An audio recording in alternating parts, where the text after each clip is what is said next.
Hello friends, কেমন আছেন আপনারা সবাই? আমি তো বেশ ভালোই রয়েছি। তো আজ চলে এলাম আপনাদেরকে একটা নতুন জিনিস দেখাবো বলে। তো ঘরে চলে এসেছে একটা নতুন ফ্রিজ, আর এই ফ্রিজের অনেকগুলো গুড থিংস রয়েছে।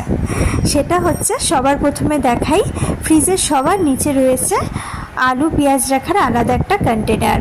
তারপরে ফ্রিজের ভিতরে অনেক রকম স্টোরেজ রয়েছে, আর এটা হচ্ছে সিঙ্গেল ডোর বললেই চলে, কারণ হচ্ছে ফ্রিজটা সিঙ্গেল ডোর হতে পারে, কিন্তু ফ্রিজটা যেরকম লম্বা তেমনি চওড়া, আর এটা 5 স্টার, যেখানে ইলেকট্রিসিটি ভালো সেভিং হয়।